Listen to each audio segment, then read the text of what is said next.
I first want to thank Reg and everyone here for the invitation to come out here and speak to you all, and Seth for his illuminating discussion.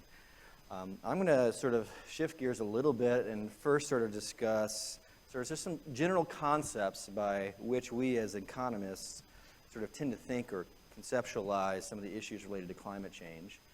I'm then going to sort of pivot and talk about what does that mean in terms of the ability for regulation, in particular regulation at a global scale, to potentially resolve the problem. And of course, that also then depends, in the absence of global scale regulation that's adequate, what is potentially the role of individuals in this system. And hopefully, it'll all make sense. You've, I guess, experienced 6 of these seminars already, so you probably already know what climate change is, but it's generally a complicated set of interactions across the biophysical Earth system that links the human system, links the ecosystems with the meteorological and other atmospheric systems. And so I'd reiterate Reggie's point at his discussion. If you really want to be at the forefront of any sort of important societal research, transdisciplinary work is absolutely critical. And so what do we mean when we think about this? It's typically from the release of fossil fuels, such as CO2 emissions. And in general, we think of it in several different aspects. First, it's going to lead to generally warmer oceans. That's going to have some potential interactions with, for example, with the glaciers and having them melt. There could be complicated feedback effects. So if these all melt very, very quickly, the ocean can rise very, very rapidly, which affects our ability to adapt to climate change, something I'll talk about soon. But because we're also injecting all this CO2 into the atmosphere, more of it's getting dissolved in the ocean as well. So that's causing things such as chloral bleaching. And then the things that we potentially see more in the news on a day-to-day basis are the extreme weather events that come with climate change, including things such as wildfires, extreme coastal flooding that can often make its way inland in certain areas such as Houston, coastal flooding, hurricanes such as in Southeast Asia, and so forth. All of these have impacts, okay, on both human systems and ecosystems, okay, that some of which we can monetize as economists and some of which we can't. Okay.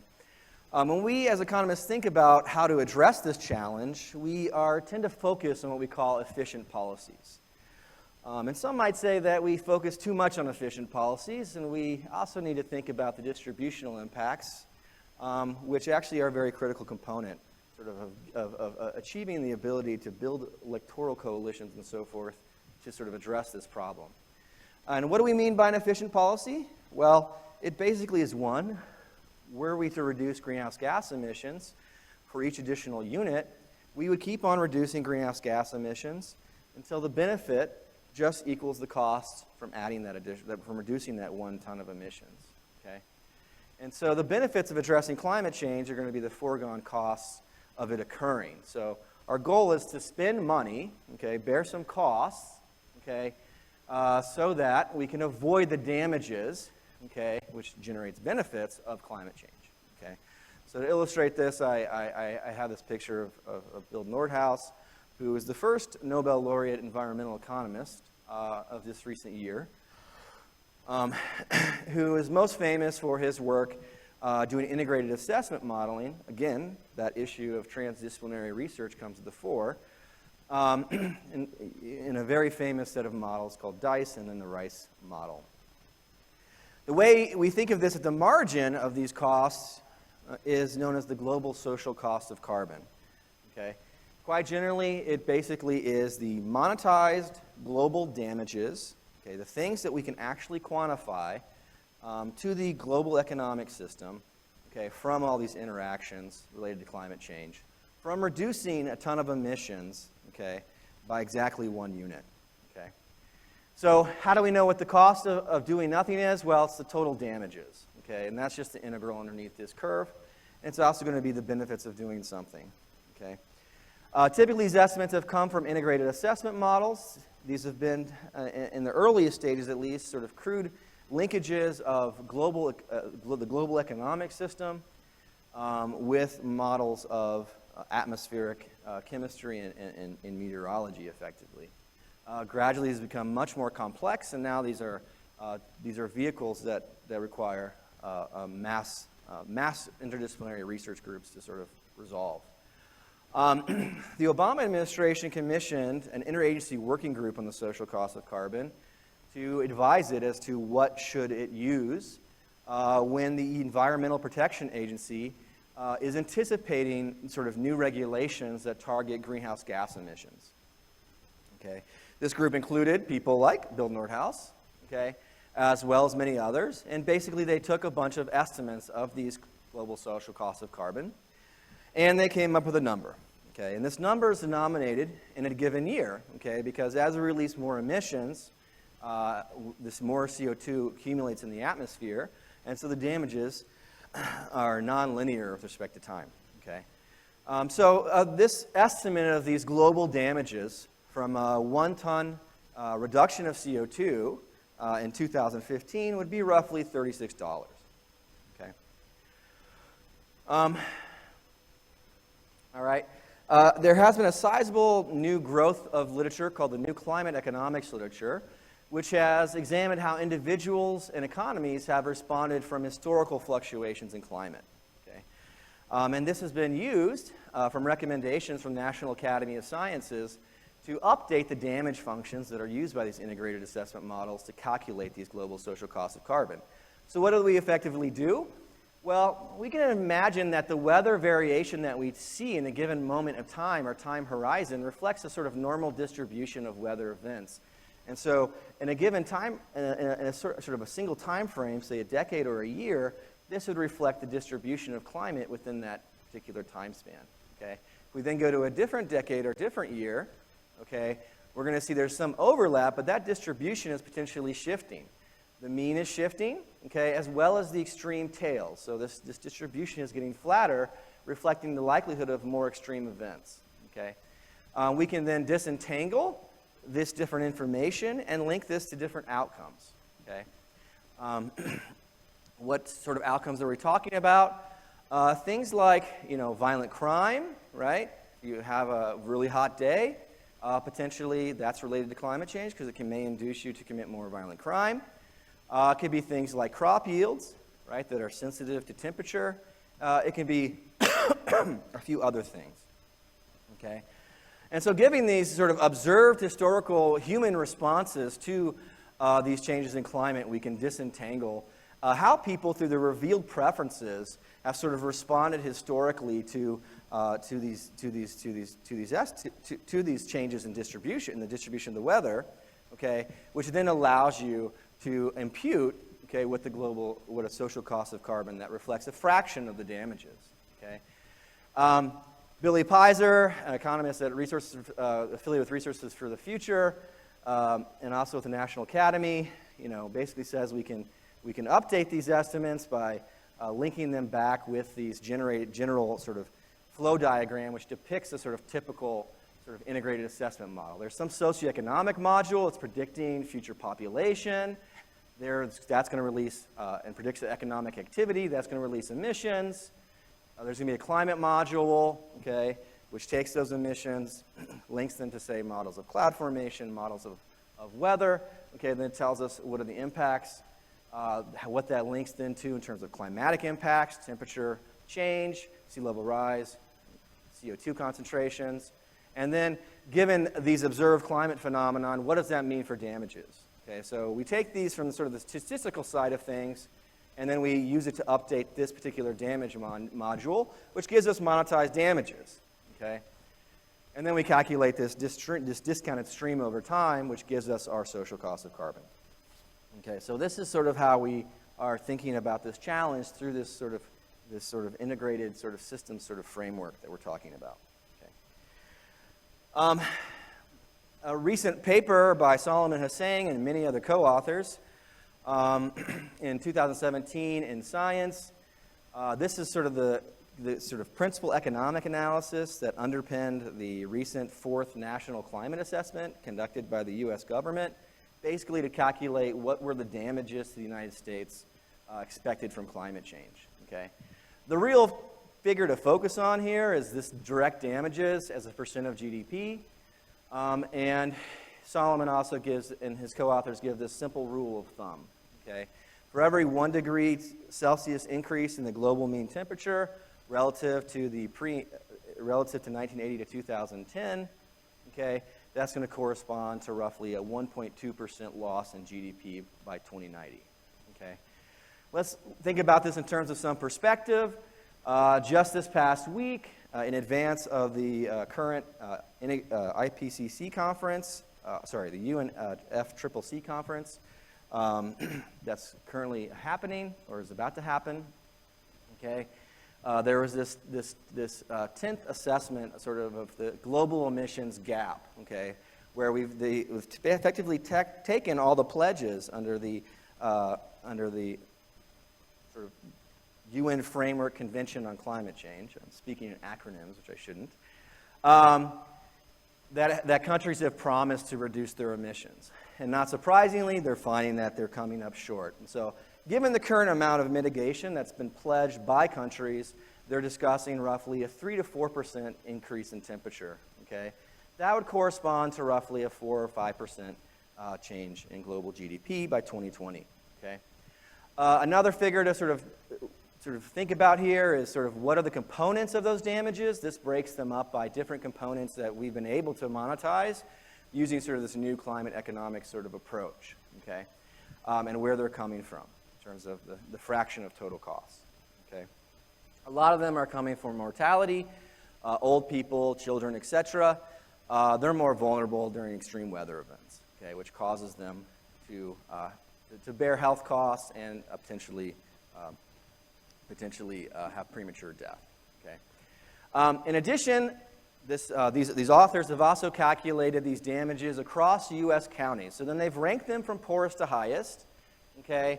And they've calculated the county-level damage estimates for each of these countries, okay? And if these are the poor people and these are the rich people, you should see a pretty significant sort of observation. You see that the damages, okay, are roughly going in this sort of cone, okay?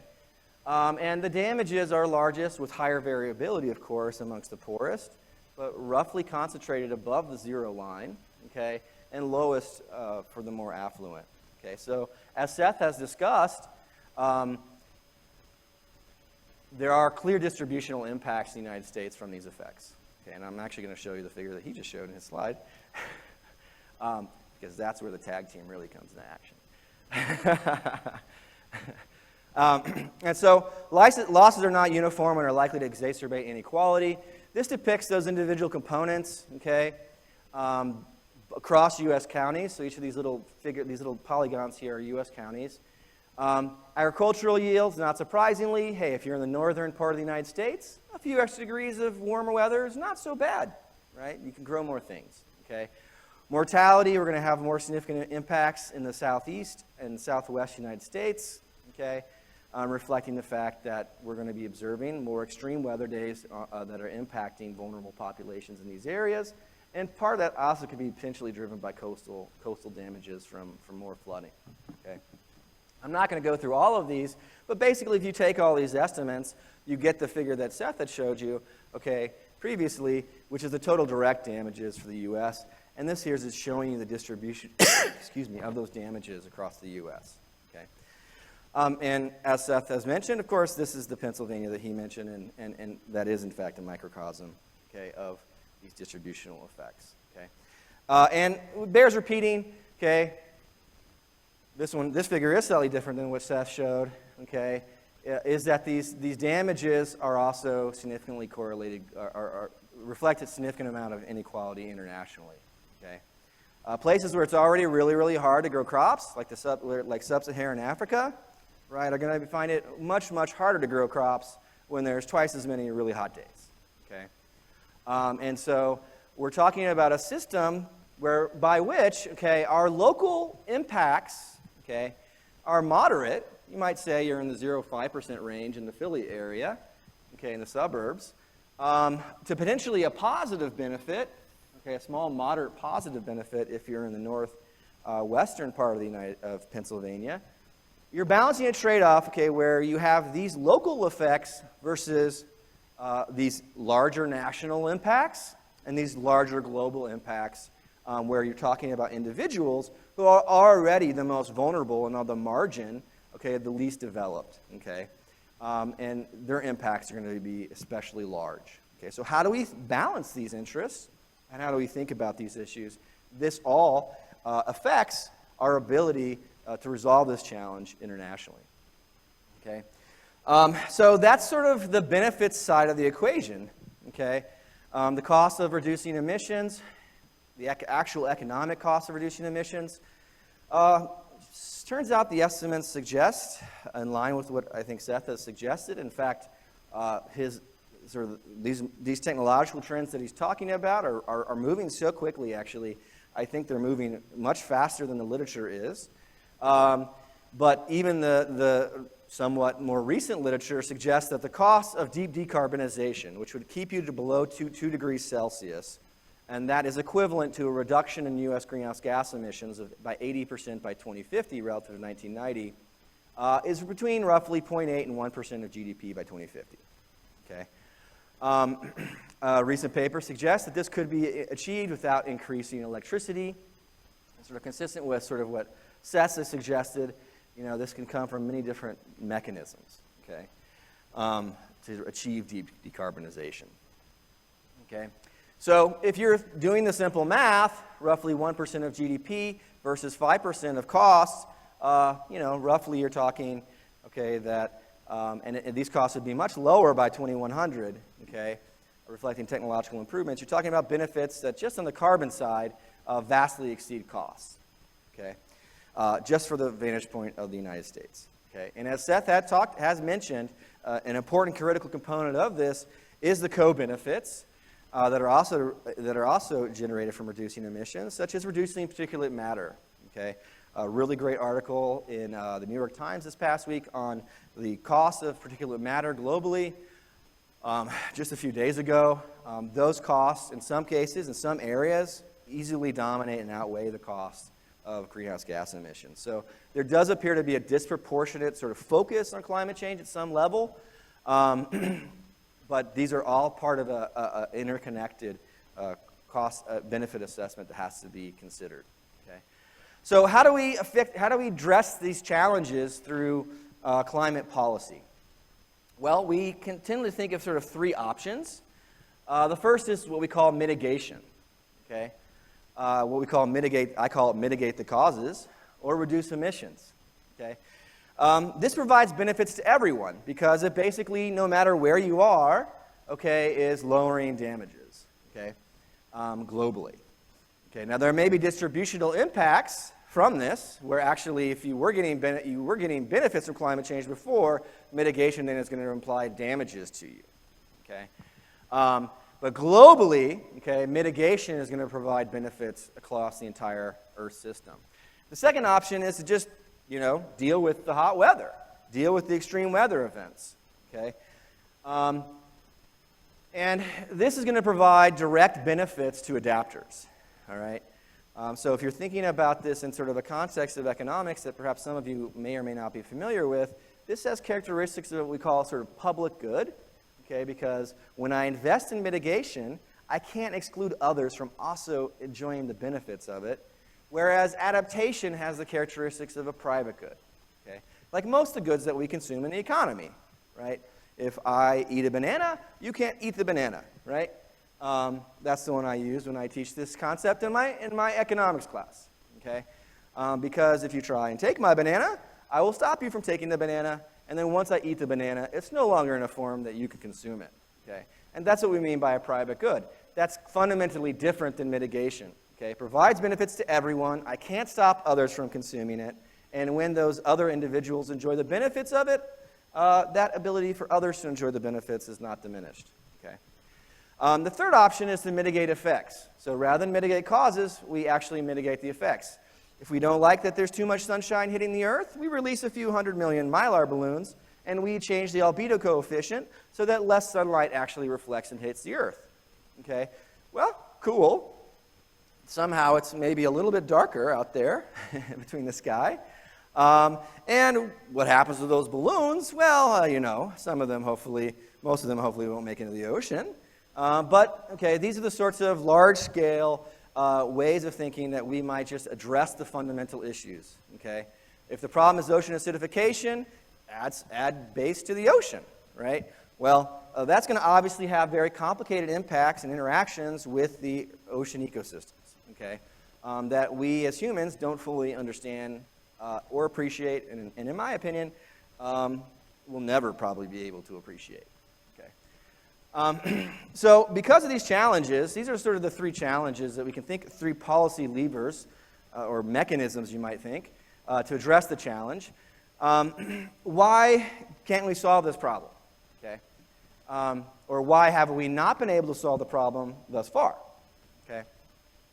Well, if we had a global government, okay, which we do not have, they could theoretically choose an efficient and equitable climate policy. So they could account for the impacts across different individuals globally, and they could do so in potentially an efficient way. Okay, they could set a cap and trade system or a uniform carbon tax that would be applied universally across all sectors of the global economy, across all economic agents, and covering all emitters. Okay, but we don't have a global government, and in fact, we have a system of what we call national sovereignty. Okay, after the Treaty of Westphalia, after the 30 Years' War in the 17th century, basically we decided, you know what? It'd be great if we created this system of nation-states, whereby nation-states had principal sovereignty, called national sovereignty, regarding the major decisions within their borders. Okay, what does that mean? That means that basically you have the power to leverage violence, i.e. the means of the state, okay, to induce or coerce individuals within your boundaries to actually do things you want to do, things you want them to do. Okay, but because there's no global government, and we have the system of national sovereignty, there is no one who can say, okay, China, you must do X, United States, you must do Y, and then enforce it. Okay, and so there's no principal enforcement mechanism. There's no global defense force that's going to come in and march in and say, you didn't reduce your emissions like you promised, or like I told you to. That's going to actually force you to do what this entity would want you to do. Okay. In the absence of this, we are predominantly going to be stuck with a system, okay, where governments act unilaterally. Okay, possibly with some coordination. Okay, so the current system that we have was established by the Paris Agreement. Countries basically voluntarily, without any coercion or guarantee or any requirement or anyone punishing them if they fail to achieve what they set out they're going to achieve, okay, they unilaterally, voluntarily agree to reduce their emissions by some amount. Okay, that's what I was talking about earlier when I talked about the current emissions gap. Okay, those current pledges are too little, okay, to keep us within the 2 degree Celsius temperature target, let alone the 1.5 degree Celsius temperature target. Okay. And so what happens then? We have some governments, not surprisingly those that potentially have lots of damages from climate change, right? Or potentially care a lot about others, or possibly have other interests for addressing the climate change that are not related to climate explicitly, which I'll talk about in a little bit. They're going to unilaterally do something to address climate policy. In other countries, they're going to say, you know, we're going to get benefits, or my entire sector is dominated by fossil fuels, for example, the Middle East, right? They're probably not going to do anything. And in fact, they could even say, use your regulation of greenhouse gas emissions as an opportunity to subsidize the release of more emissions. Okay? So when we have this challenge of policies that either cover only certain countries or certain sectors of the economy, okay, we call this an incomplete climate policy. Okay? The challenge here is twofold. First, when individuals or governments unilaterally reduce emissions, they provide benefits to others for which they're not compensated. So this is that public good challenge for mitigation that I was talking about. And here I have the easy writer, who just recently passed away, so God bless his soul. And individuals, and the problem with this problem, okay, is not he's not the free writer, he's the easy writer. The problem, though, when we have these sorts of challenges, is we're going to observe what we call free riding. Okay, basically, if you get benefits from reducing emissions, okay, as a country, and everyone else also gets benefits from when that country reduced their emissions, other countries are going to say, hey, why should I reduce emissions? He's doing it for me. Okay? And this is what we call free riding. Okay? And really, this is one of the principal drivers of why the climate challenge so far hasn't been resolved and why it's been such a difficult challenge. Okay?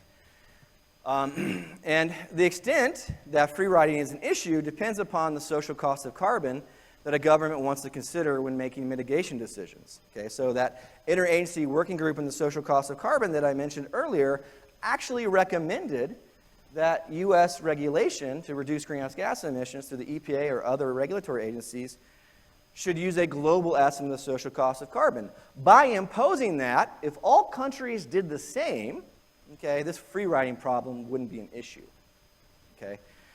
Of course, that is not what is currently used in regulatory decisions in the U.S. Okay? And this relates to this issue of how do we think about the damages to others. Okay? We may personally benefit, okay, from climate change, but what about the cost to others? So how do we weigh potential situations where we gain, where others who are not us potentially lose a lot? Okay? Either at a city, state, country level, okay, or an individual level, really, if you want to think about your own social cost of carbon. Okay? Countries, from the vantage point of international negotiations, could potentially use their country's social cost of carbon. So Nordhaus, in the Proceedings of the National Academy's paper in 2017, suggests that the U.S. social cost of carbon in 2015 is roughly $5 a ton, okay, compared to $31, roughly 1/6. Okay, so if you're assessing the benefits from reducing greenhouse gas emissions at only $5 versus the cost, versus $30 versus the cost, you're going to do a lot less mitigation, okay, than if you're using the $30 estimate. Okay, and this reflects the actual damages, but of course, actually, in the U.S., the system is somewhat more messed up. Okay, in that we have people who have preferences or beliefs about climate change that may not be at all attached to the actual damages from the climate assessment literature. Okay, so this is a map from some work that I've done that looks at legislative districts in the United States and disentangles what legislators' revealed preferences are for reducing emissions, okay, given votes for the Waxman-Markey climate bill. And you can see some of these values in red, okay, are principally states who believe significant benefits are likely to accrue to them. Purple, more moderate, excuse me. And then blue, those districts that believe climate is causing damages. Okay? And so you may be using these revealed preferences that are not aligned even with country assessments of the social cost of carbon. Okay? The Trump administration disbanded the interagency working group on the social cost of carbon. And in its place, they have recommended, okay, perhaps it's no surprise, given the current president's focus on America First, okay, that we should only be using this national estimate of the social cost of carbon, okay, when we think about new regulations to reduce greenhouse gas emissions in the United States. Okay. So this is the number that's currently being used in the United States. In addition, more recently, okay, the U.S. EPA has also stated that they're going to sort of scale back how they count co-benefits. Okay? And a lot of the benefit cost assessments that are done on the EPA for new regulations, those are a real significant component of costs. Okay? So if you're weighing benefits massively less, okay, and you're still weighing the costs the same, okay, you're going to do a lot less in terms of regulation or mitigation. The second principal challenge, in addition to this free riding challenge, okay, is this issue of emissions leakage. Okay? What happens when we have emissions? Well, so consider a case where we have two countries, Europe and China, and we have some emissions before Europe, say, is thinking about implementing a climate policy unilaterally. This would be their emissions before the climate policy, 2 power plants, and China, 3, okay? Now the European government sort of imposes, say, a carbon tax. Okay, what does a carbon tax do? It drives a wedge. It raises the price, basically, of fossil fuels in Europe. Okay, it drives a wedge between the price that they pay versus the price that's paid in the rest of the world. So think about it in terms of the price of crude oil. China and Europe originally were paying roughly $50 a barrel for crude oil. And then after the policy, okay, because Europe imposed a carbon tax and China did not, okay, there's now a price gap between the two countries. Okay, what happens when Europe decides to unilaterally reduce its fossil fuels? Well, the price of fossil fuels falls, right? And other countries who don't particularly care about the climate challenge say, hey, cheap fossil fuels, let's consume more. Okay? This is principally what drives emissions leakage. Okay, so Europe intended to reduce their emissions by 1 whole power plant, okay, but because of this interconnected global economic system, whereby the decisions in a single country affect prices through this economy in other countries, and that in turn drives firms and consumers in other countries to modify their own behavior, okay, China actually increases their emissions by half a power plant. And so Europe spent a lot of money to reduce this amount of emissions, but it's only going to get half of that. Okay? And so countries strategically are going to think about this. Okay? If Europe is now thinking, you know what? If I simply hire some really brilliant economists to do all this fancy modeling for me, and think about what are going to be the impacts if I were to unilaterally impose a cap-and-trade system or a carbon tax on Europe, I would anticipate I'm going to not get all the emissions that I intended, okay? And because greenhouse gas emissions are a global pollutant that spill back uniformly to China, so this half of emissions that expands in China basically goes back to Europe instantaneously. Europe's going to anticipate that those emissions that spill back, and they're going to say, you know what, I was spending all of this to reduce emissions, but I'm only getting half of it. I'm going to do less. Okay? So there's a strategic interaction here that would occur, okay, when countries make these decisions. Okay? Other challenges in addition to free riding and leakage, and there are potential solutions to this I should mention very quickly, such as imposing sort of cross-border tariffs on embodied emissions in products. That has its own set of challenges. I personally am not terribly convinced that that's going to solve all the issues, but there is technically an efficient solution that economists have thought of to correct this challenge. Okay. Other challenges are going to be things such as terms of trade. Countries may use their mitigation policies to alter trade flows and effectively introduce implicit trade barriers. I talked a little bit about the European Union before. The European Union, coincidentally, is also a major fossil fuel importer, right? So that means on net, it's sending lots of money abroad, okay, not being returned into their own domestic economy from the fossil fuels they buy. So when they reduce emissions, they reduce the price of fossil fuels internationally, okay, and potentially they may be more inclined to do so because they like the fact that they then get to pay a lower price for all their energy. Okay? And that's sort of then using an environmental policy as sort of a backdoor trade barrier, like a tariff or a non-tariff trade barrier. Okay? Countries may then introduce these sorts of policies and hide them as environmental policies as an effort to sort of enhance their terms of trade. Okay? Other challenges are issues related to monitoring, baseline assessment, and state capacity. These are sort of their own issues independently. You can spend an entire day just talking about each one of these. Okay? Countries are different in their ability to monitor the emissions reductions that they occur, analyze or assess their actual baseline emissions, and then the ability to actually implement effective policies. Okay? More recently, there's been growth in sort of remote sensing technologies, such as satellites, to sort of examine issues such as deforestation, and following some of the issues in Brazil, okay? And potentially then say, okay, well, if your country is losing those emissions from deforestation, we're going to hold you accountable for those emissions reductions, those emissions expansions, okay? And countries are going to differ in their state capacity, the strength of their institutions, the resources they have available to ensure that they follow through on their mitigation commitments and that they're actually credible. Okay. Other challenges arise or emerge, okay, from the plethora of pre-existing vast array of other policies that are already in place.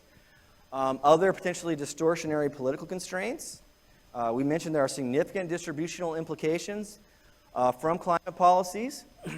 Some of my own research suggests that those are quite significant and can have, when we think about how climate policy has to pass through a legislature, it can have potentially significant impacts on the policy that emerges through those legislatures. Okay? Governments also have other pre-existing market failures, other pre-existing policies such as labor taxes that are going to interact, okay, in complicated ways with the regulations. Okay?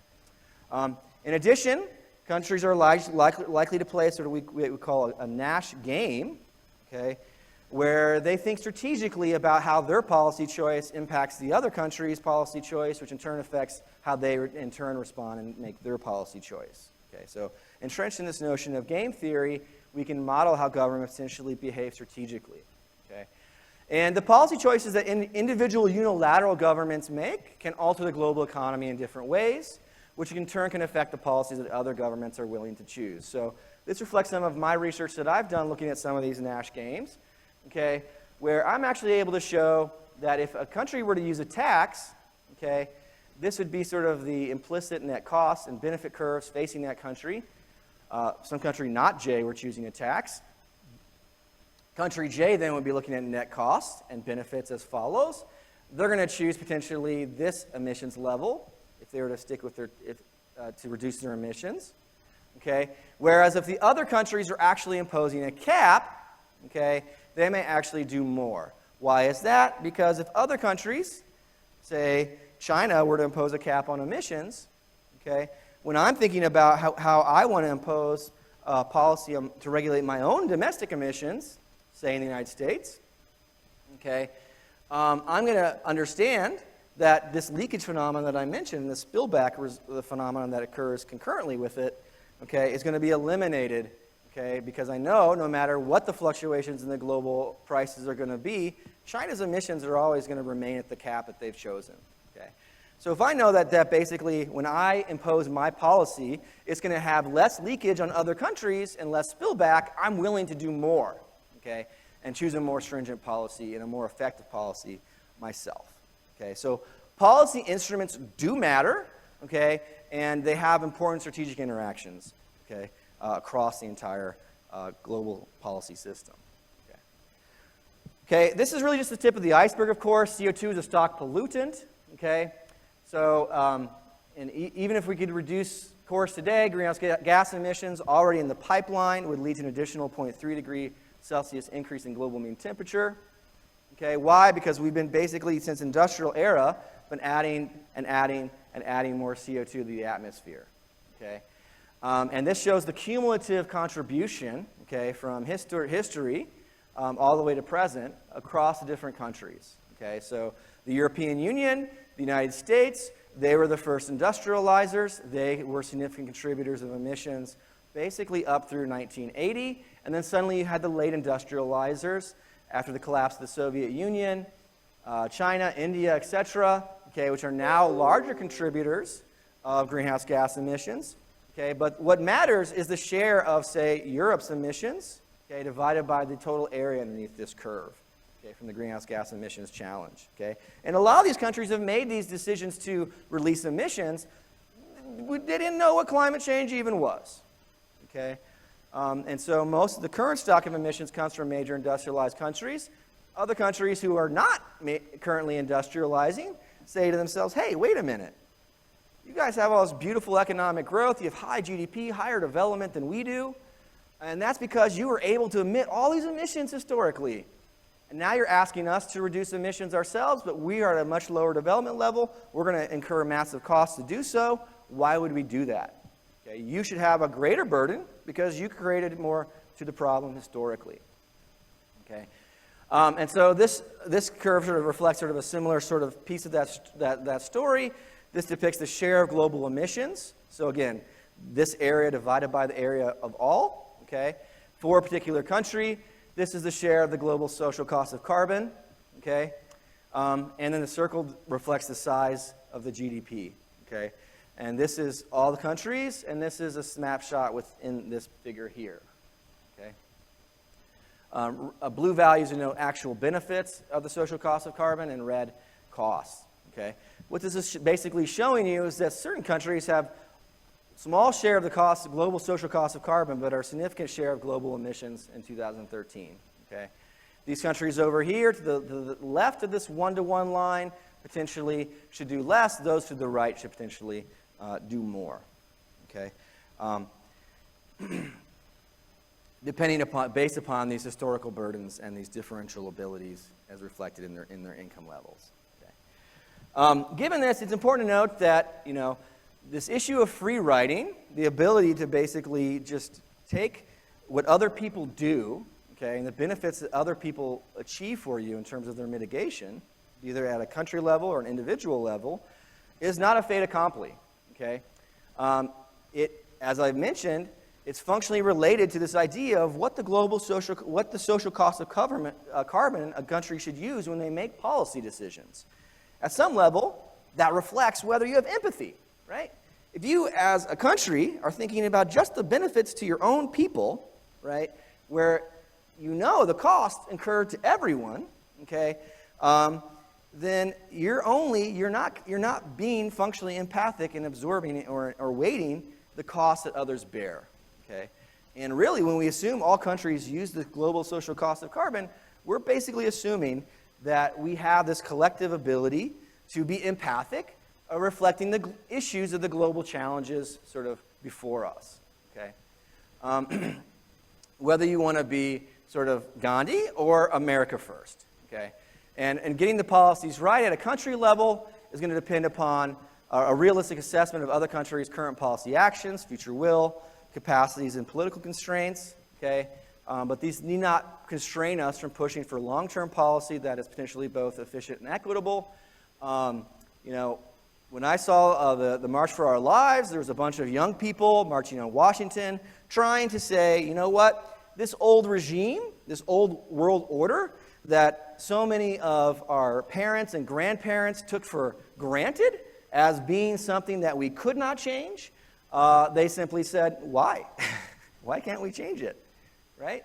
Why can't we do something about it? Why is that our only way? Why is that old way of thinking the only way, right? And they took to the streets and they tried to create meaningful social change to challenge the problem. There are a whole plethora of different challenges that we as a collective society have addressed, right? The Montreal Protocol, well, actually, we considered global damages when we implemented the phase-out of chlorofluorocarbons in the 70s, okay? Without a whole lot of hassle, in fact. So we've done it already, and it's possible to do it again. And it really involves people like you, young people, being willing to not take for granted the old ways of thinking and being willing to challenge and move forward. And with that, I'll stop.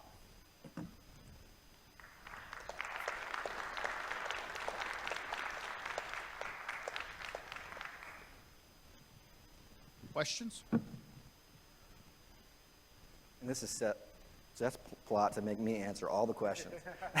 So he's getting tag team back in. I have a really crazy thought that I just want to vet with you. Is if batteries ultimately could hold power for a long time, if they ultimately invent it, you know, if you think of our country having had power issues until we started getting natural gas, and all of a sudden we're just plumb full of our own energy. We don't need other countries. We don't need the Middle East. Is it possible, you think, that someday that, say, Africa, who has plenty of sun, could harness that sun, and all of a sudden they're poor now, they can't produce maybe plants, but they could produce power? Could you imagine something like that? They are. Are they? Yeah. Or are they selling it? So, so that is, I mean, so essentially having global electricity trade via big batteries, right? That is, I mean, that is certainly something that could happen. In a way, it does. I mean, it does happen now a little bit because, you know, the materials that go into these things are part of a big global commodity market, right? So that is certainly a possibility. If that system is going to benefit people in, just to use your example, Africa, right? We have to be careful that you know, countries that are essentially becoming big battery exporters have sufficiently strong institutions, okay, so that people who are involved in this industry can essentially keep wealth, right? And this is certainly a big issue in oil and natural gas. It's a big issue in raw materials, you know, and so if you think about kind of, you know, global wealth and equity, right, as a driver of this, you run into some of the same issues that you have in other resource-intensive economies, right? So I'm not saying that it could not happen, right? If it is going to happen in a way that is beneficial to, in particular, places that are currently extremely impoverished, then this is not simply a technology solution.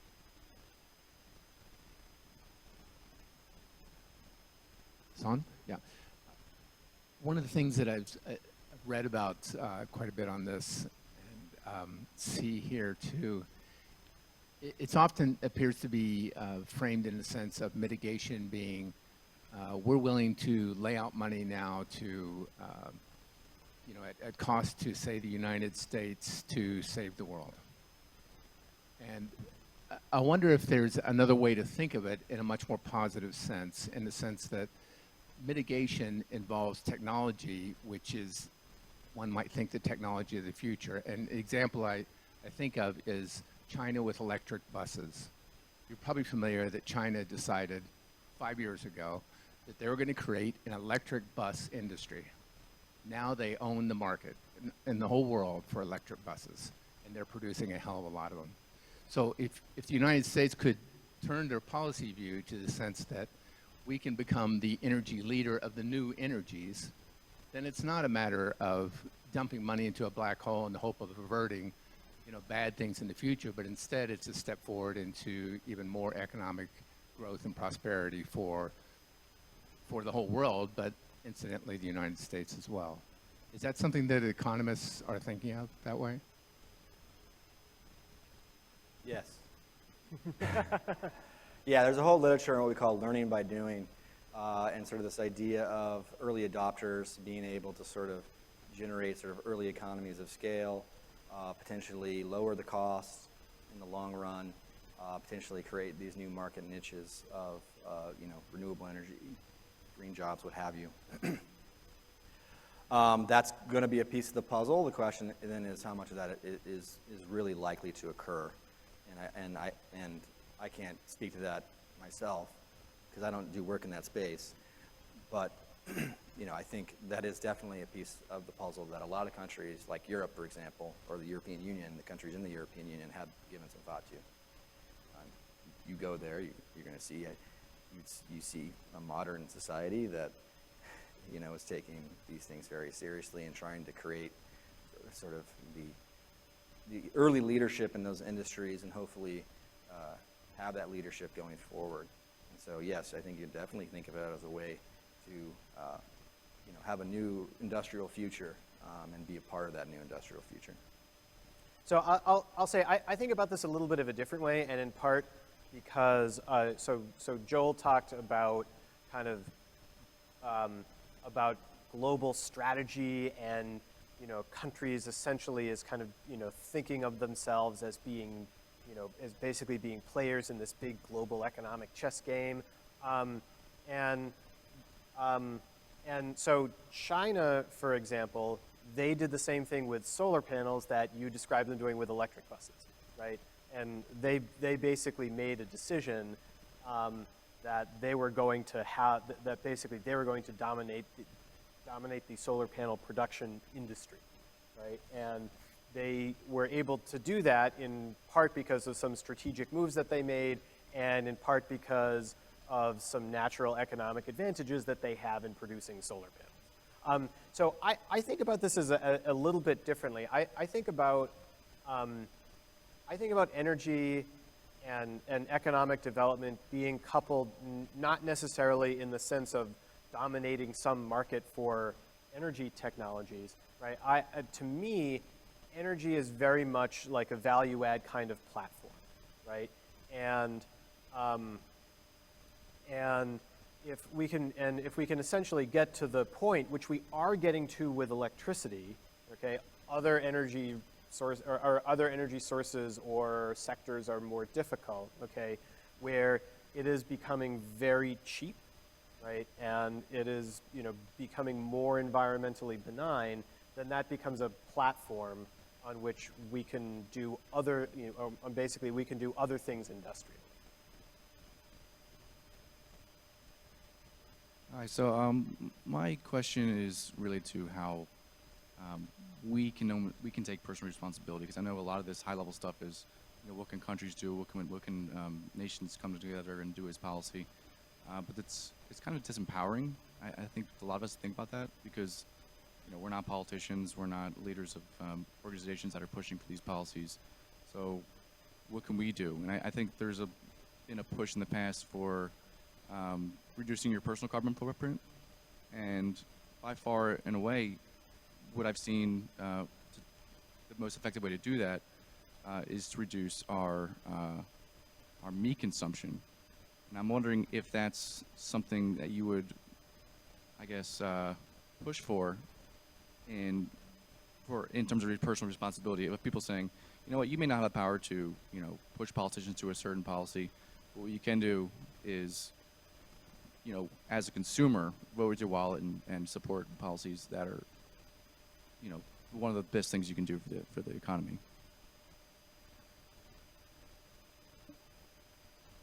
So I think my view on climate change is that it is one of these classic complex multi-level problems, okay, where if the only thing that you all do is stop eating meat, okay, that doesn't actually solve the problem, right? And so it's a multi-level problem in the sense that as consumers, right, we need to basically demand and consume things that are produced in a more environmentally benign way. Okay, that's one side of that's at one level. Okay, at another level, right, we need leaders in policy and in business to basically set up basically set up an environment that gives companies incentives to do things in a more environmentally benign way. Okay, and so it's a little bit like trying to hold together a really fat sandwich, right? If you have a really big sandwich and you're trying to hold it together like this, and you let one hand go, like the whole thing falls apart, right? And so you need that. You need those kinds of decisions, okay, to be made at the personal level, the local level, the state level, the federal level, and, you know, despite how hard it is, you do need some semblance of international cooperation. I guess, yeah, I agree with all what Seth said. I offer two other comments. This idea that you're powerless is not correct. There have been social movements that have caused great change and have succeeded in changing the world and have transformed the world in radical ways. So I would just eliminate that from my thinking. In terms of the other question, in terms of reducing meat consumption versus other alternatives, it somewhat comes down to this issue of this leakage issue I was telling you about. Okay? If you decide to eat fewer hamburgers, and other people then say, hey, great, the price of hamburgers just fell today. I'll go eat some more hamburgers. Then that's going to offset your personal action. And it may be well-doing, and it may be perfectly fine to doing because that reflects your own ethical position. But if your expectation is it's actually going to reduce system-wide collective emissions, it's perhaps misplaced. And what my research suggests in terms of leakage suggests that you should basically do activities for which what we call the elasticity of demand tends to be very low, or the elasticity of supply tends to be very high. What do we mean by that? So this whole issue of leakage depends upon how prices change from a percentage change in quantity. That's what we call the elasticity of a particular commodity. And so things like necessities have what we call low elasticities of demand. So when the prices really change a lot, okay, people don't change their consumption very much. Okay? And so typically, if you're thinking about individual behavior, you'd want to target those sorts of activities more. Okay? Things like food, things like energy are going to be potentially in that space. The other thing that you don't want is you don't want the supply to change a lot when the price changes. And the way we avoid that is if the supply curve is basically flat, which means the elasticity is very high. So you want to also potentially target commodities for which the elasticity of supply is potentially very high. And that's a much more complicated sort of issue, and depends a lot depending upon the various commodities. I would be more skeptical of, say, something like food consumption, but I'm not giving you an answer, okay, to your question, and I haven't done the analysis using particular elasticities for agricultural commodities, accounting for how food is manufactured, et cetera, to do this properly. But my work on biofuels, which does relate to sort of the elasticity of crop demand and crop supply, suggests that our land response, our ability to respond to prices, really means that our supply of land is fairly constrained. And so that means your supply curve is steeper. You're going to have more price change from your individual action. So that would be sort of my answer to you, because when I last gave this talk, I thought about this question and what would be a good response to it. So I actually did what economists do. We write down models and we say, that's a good question. How do we think about this? And I wrote down a model, and then I added this slide. Okay. So individuals can also free ride and anticipate spillback, which, given heterogeneity in climate beliefs, can make voluntary solutions challenging. Maybe you've heard of this phenomenon called rolling coal. If you haven't, you should Google it. It's kind of amazing. It's basically people who've decided we don't care about the environment. We're going to eliminate all the pollution control devices from our cars, and we're going to basically just make them belch all the smoke that we want. Okay? So it's great that perhaps that's not your preferences, but it's not everyone's. Okay? So the free riding problem is a challenge, okay, but it doesn't affect your ability to make voluntary solutions and corrections. Okay, so last time I got this question, it was in the context of sort of whether you should invest in the additional option that's given to you to pay more for the green alternative in your electricity. Okay, which is a similar sort of question. And so I wrote down a model, and what I just said to you is the take home. So that's the long answer to your question. Sorry.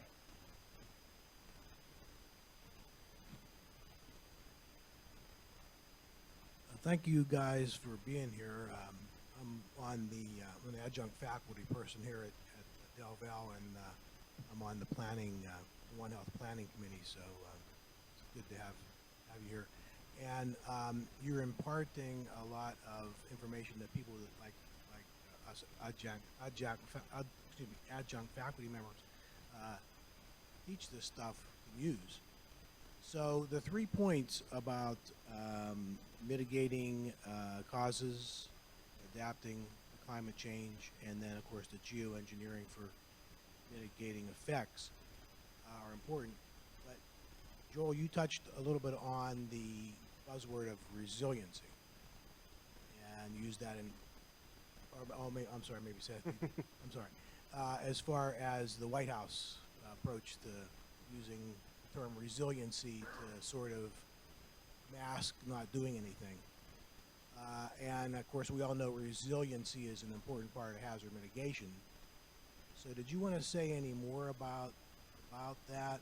I mean, you go to EPA's website these days and you click on the climate change link, and it redirects you to what they had on the website in 2016, because they're not allowed to put anything on there now about climate change. So any more thoughts on that idea of hiding behind resiliency and ignoring some of these other things we should be doing? So the focus on resilience, okay, as a way of talking about climate change without talking about climate change. So what that, I mean, other than basically being a way to do it in a politically acceptable way currently. So I mean, one of the things. So it's a very interesting question, okay? Because I think it does I think when you talk about resilience rather than climate change, resilience is a very personal, local concept, okay?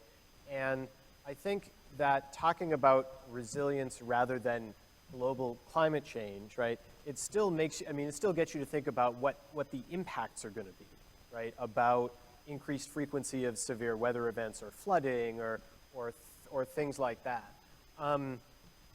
My sense of this is that, you know, in the past few years, as we have talked more about resilience, okay, my sense is that it has, in a number of different corners, right, and these are at big national levels to really, really local levels, right, has actually gotten us, has actually kind of biased us towards thinking about mitigation, right, about adaptation more and mitigation less, right? So we want to be resilient to rising sea levels in New York City, okay? So how big of a wall do we need? Or do we actually need to think about moving people, right? You know, and at a very local level, there are a lot of communities in Pennsylvania that are starting to think seriously about things like, you know, flooding and the way that their communities look, right? And that's a very different, that's a very different way of thinking about this problem, okay? Because it sort of, I mean, it leads you towards, you know, kind of very locally focused design solutions, okay, that may or may not have any kind of larger impact, right? And this isn't to say that the mitigation piece of this is not gone, okay, because at least in electricity, there are lots of economic decisions being made that contribute to mitigation, okay? But I mean, I do think that it is, I do think that it is changing the way that we think about the climate problem a little bit. And I'm not necessarily saying it's better or worse. I think in a way, talking about resilience has gotten some communities to acknowledge situations that they might not otherwise have thought about, right? So I don't necessarily mean to imply it's all bad. It's just, it's a very different, you know, it's a reframing that I think does have implications.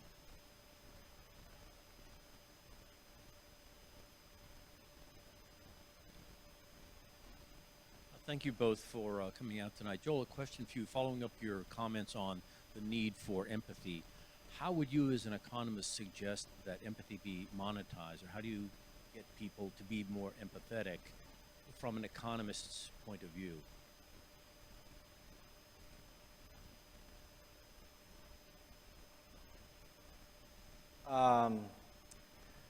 Well, I mean, I guess my first reaction is sort of, my knee-jerk reaction, maybe I shouldn't say, is we study just how humans behave in the economic system. And so, empathy can't be monetized. Believe me, I've tried to model it, and I spent a few months doing so, creating a cap and trade system for empathy, but I couldn't crack the nut. It was a fool's errand. No, I think certain things are outside the domain, I think, of the ability of economics to answer, and we have other vehicles to solve these challenges. Changing minds, a lot of what we do involves taking preferences as given, and we're trying to simply, explain what is happening given the current sort of system that we look at. When I was a young person in many of your shoes, I wish people had other preferences, and I wanted to invest a lot of my energy into that, but somehow I ended up becoming an economist because at some point I said, well, to actually make meaningful change, you think about the constraints at which we operate under. In my later years, I've come to see that as too limiting, and you need a good, healthy hybrid of both, and you need people who are willing to change minds, and I think a lot of what we need in a lot of the current challenges we have as a country right now would benefit from changing minds and being willing to have our minds change and being willing to be more empathic, but I don't think there's an economic solution. That being said, my second reaction is, well, there is this literature on voluntary sort of approaches to addressing these problems. And there are also these literatures about thinking about social norms and using nudges to nudge different individuals to sort of think more about the implications of their choices or behaving more empathically. There has been some literature on that as a vehicle for inducing, say, changes in electricity consumption. That it can be impactful in those sort of contexts. So you don't necessarily need to put a dollar value on empathy to think about it economically. It's a lot of it comes down to what your preferences are, right? And one of the very common ways to think about climate change is as an intergenerational problem. Like, how much do we care about 3 generations from now? And that's that's kind of abstract, right? I mean, I care about my kids. I'm going to care about their kids. At some point, it becomes a little more abstract. There was an economist named Thomas Schelling who a while ago said, we ought to think about this a different way. We ought to think about this basically the same way that we think about things like foreign aid and basically like assistance for poor people and all of this kind of stuff. Because ultimately,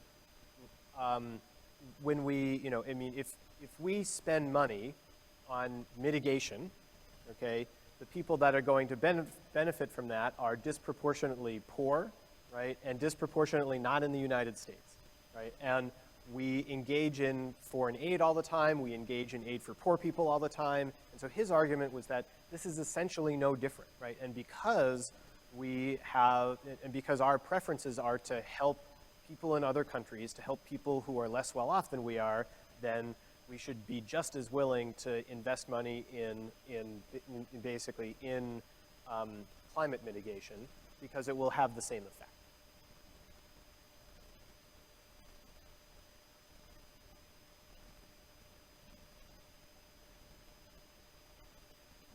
I couldn't help but notice in the charts that what are the red states were glowing red in almost every scenario. When you go to conferences, I heard, just because our little part of Pennsylvania, everybody in this room went, time to move.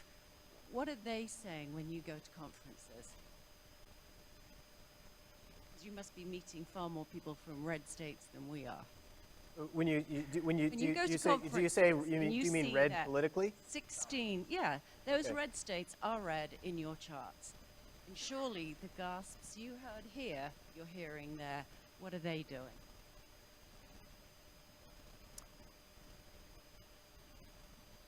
I'm not sure if you've noticed, but academics is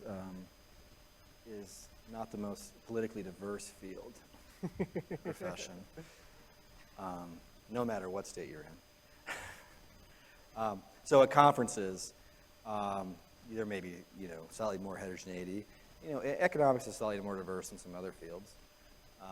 Some are going to potentially tilt more towards adaptation, if they, rather than mitigation to solve these challenges. Some will more emphasize the potential economic growth from, say, low energy prices, needing to balance those issues.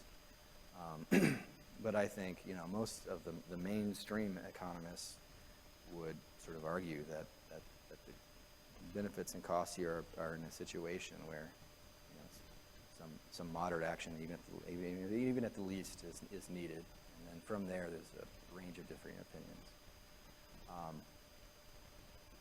So I keep picking on Texas, and I'll do it one more time, or maybe not one more time. So there's this conference I go to every year in Texas, okay, and it consists of a mix of academics and policy people and law people talking mostly about power grid stuff, right? Occasionally there's things about natural gas or oil, but it's mostly about power grid stuff, okay? And so when you go to Texas, you have to remember what Texans hold holy: God, guns, and air conditioning, right? And so the way that we have these conversations in Texas, okay, it is different than the way that we have them here, right? And so the way that we have these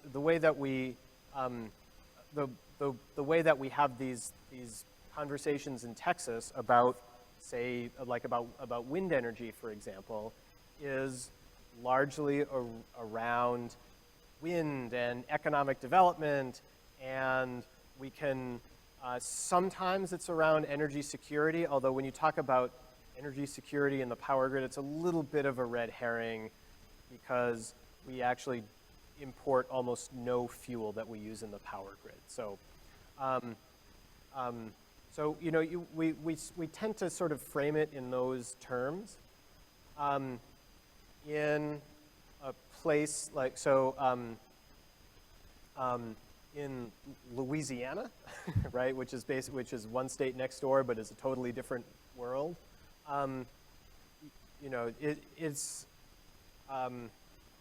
It's much harder to have that kind of conversation, right, because Louisiana doesn't have the wind resource that Texas does, and therefore, wind has zero economic development potential, right? And so when you go to different places and talk about these things, you do tend to contextualize it, okay? And you do tend to want to frame the discussions around local, around local conditions and local conditions and local values, okay? But so if I went to Louisiana and talked about wind, people would laugh because there's no wind in Louisiana, right? Or at least not onshore, right? If I went to Louisiana and talked about solar or biomass fuels, right? That's more. That's the environment. Those are the resources that they have, right? And so you do have to have this conversation in different ways, in different and in different areas. I will admit that I go to few meetings where the room is filled with climate skeptics. And so talking about it in that context is not something that we tend to do very often. Well, I think I'm going to wrap us up here. Please join me in thanking our guests tonight.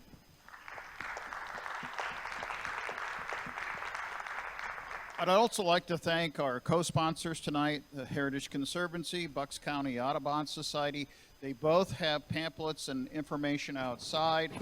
For students, keep in mind that both of them need volunteers. They need interns. There's opportunities there to help meet your experiential learning needs. And then finally, for those guests from the community, if you're not already on an email list with me and you'd like to know about upcoming One Health seminars, and next spring we will have another series of 6, There's a sign-up sheet right by the podium. You can give me your email address, and that way you'll be able to stay in touch and know what we're up to. If not, if you just go to www.delval.edu/onehealth, you can keep track of what we're up to. Thank you all very much for coming out tonight. Thank you.